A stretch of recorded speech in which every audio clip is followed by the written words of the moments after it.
Hello everyone, welcome to our channel. আজকের ক্লাসে আমরা ওয়েস্টার্ন ফিলসফি থেকে কিছু ইম্পর্টেন্ট কোয়েশ্চেন আনসার ডিসকাস করব। First question, the opposite that is not included in the list of 10 opposites stated by Pythagoras. তো Pythagoras যে 10 অপোজিটসের কথা বলেছেন তার মধ্যে এখানে কোনটা ইনক্লুড নয় বলা হয়েছে? Limited and unlimited, odd and even, right and left আর রাইট অ্যান্ড রং। তাহলে এখানে রাইট অ্যান্ড রং যে অপোজিটটার কথা বলা হচ্ছে সেটা কিন্তু পিথাগোরাসের 10 অপোজিটের মধ্যে ইনক্লুডেড নেই। রাইট অ্যান্সার হবে অপশন ডি। নেক্সট কোয়েশ্চেন দেখব, according to Socrates knowledge is acquired through. Knowledge আমরা কিসের দ্বারা অ্যাকোয়ার করতে পারি? Through perception, faith, both perception and concept or concept. তাহলে according to Socrates knowledge is acquired through concept. Concept বা যে ধারণার কথা বলেছেন তার দ্বারাই আমরা জ্ঞানকে অর্জন করতে পারি। Next question, Plato's dash illustrate the path from ignorance to entitlement. Parable of good, smile of the sun, allegory of the cave or apology. Right answer হবে option C, allegory of the cave. তো এখানে Plato illustrate করেছেন path from ignorance to enlightenment, মানে ignorance থেকে এনলাইটেনমেন্টের দিকে যাওয়ার যে রাস্তা, যেখানে উনি একটা এই যে কপি বা একটা যে ধারণার জগৎ এবং যে রিয়েল জগৎ বা যেখানে আইডিয়া থাকে, তো তার মধ্যে উনি একটা তফাৎ করেছেন এই অ্যালিগরি অফ কেভের বর্ণনার মধ্যে দিয়ে। Next, universals are not independent entities. They exist in particular object rather than in a separate realm. Is the view of কি বলা হচ্ছে? Universal are not independent entity. Universal independent entity নয়। They exist in a particular object rather than in a separate realm. Plato, Aristotle, Hegel, Heraclitus. Right answer হবে option B, Aristotle. Next, I know that I am, I also know that I know, and when I love both to be and to know, then I add to things I know a third and equally important knowledge, the fact that I love. This is stated in City of God by। তো এখানে যদি পুরো কোটেশনটার ব্যাপারে নাও জানা থাকে, তোমরা যদি city of god বইটার নাম জেনে থাকো এবং এটার অথার জেনে থাকো তাহলে আনসারটা করতে পারবে। City of God by Saint Augustine, Descartes, Saint Anselm, Thales. Right answer হবে option A, Saint Augustine. Next, which of the following is applicable to Descartes. ডেকার্টের মত অনুসারে এখানে কোনটা true? It doubt cannot be doubted. I doubt can be doubted. I doubt can be doubted sometimes. I exist, therefore God exists. তো এখানে কি হবে? কোনটা অ্যাপ্লিকেবল হবে? It doubt can not be doubted, মানে কোনো কিছুকে ডাউট করছি সেইটাকে কিন্তু ডাউট করা যায় না। রাইট অ্যান্সার হবে option A. Next question, according to Leibniz the necessary and eternal truth are known by. লাইবনিজের মতে নেসেসারি এবং ইটার্নাল ট্রুথকে কিসের দ্বারা জানা যায়?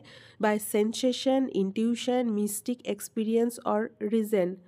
তাহলে এখানে কি বলা হচ্ছে? লাইবনিজের মতে নেসেসারি অ্যান্ড ইটার্নাল ট্রুথকে আমরা জানতে পারি রিজনের দ্বারা। রাইট অ্যান্সার হবে option D. Berkeley said his house continued to exist even when he was not perceiving it because। কি বলছেন? যে বার্কলের মতে তার বাড়িটা এক্সিস্ট করবে যদি সে এটাকে পারসিভ নাও করে থাকে, তাহলে অন্য কেউ পারসিভ করবে। তো এটাকে কি বলা হচ্ছে? The substance does not depend on the properties, he was thinking of it, god perceived it, the house was invisible. তো ইনভিজিবল তো হবে না, এখানে কি হবে? হয় উনি কি বলছেন যে হয় আমি কোনো জিনিসকে পারসিভ করব, কিংবা অন্য কেউ পারসিভ করবে, কিংবা গড পারসিভ করবেন। যদি কেউ পারসিভ করা না থাকে তাহলে তখন গড সেটাকে প্রত্যক্ষ করবেন। অর্থাৎ কোনো বস্তুর অস্তিত্ব থাকতে গেলে সেটাকে কিন্তু প্রত্যক্ষের বিষয় হতেই হবে। সেটা হয় উনি নিজে করবেন, কিংবা অন্য কেউ ব্যক্তি করবে, কিংবা ঈশ্বর করবেন। তাহলে এখানে রাইট অ্যান্সার হবে option C, God perceived it.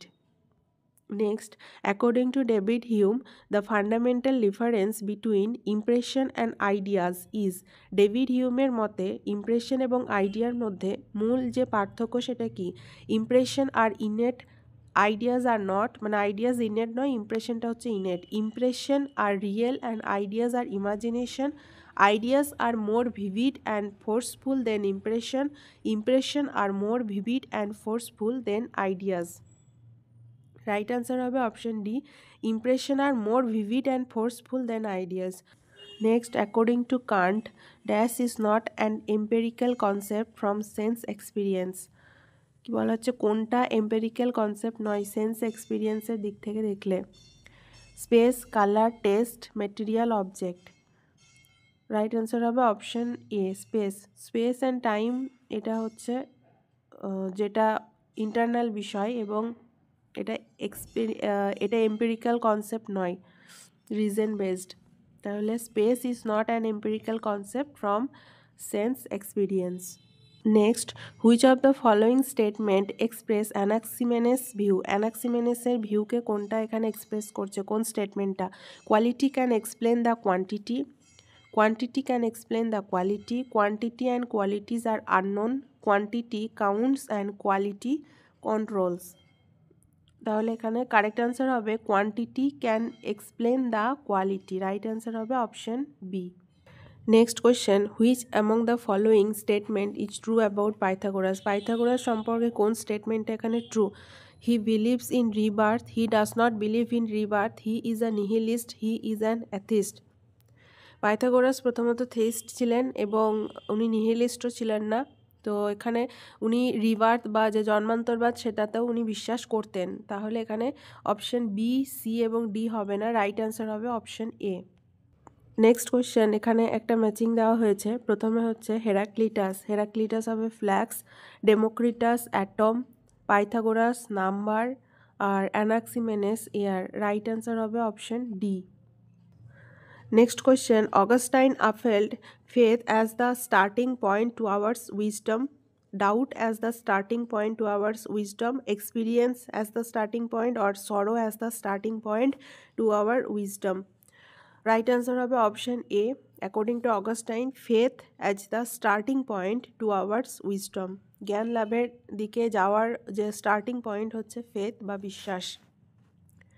Next, what are the two source of our ideas according to John Locke আমাদের যে ধারণা লাভের দুটো উৎস কী কী sensation experience sensation and word sensation and reflection or sensation and imagination correct answer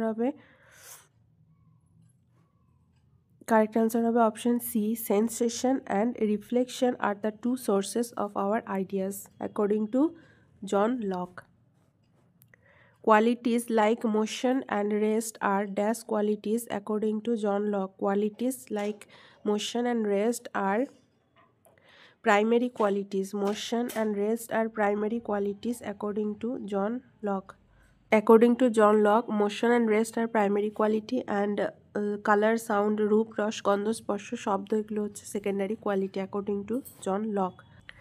Who is the author of Treatise on Human Nature? Author of Treatise of Human Nature, David Hume, Bishop Berkeley, John Locke and Rene Descartes. Correct answer option A, David Hume.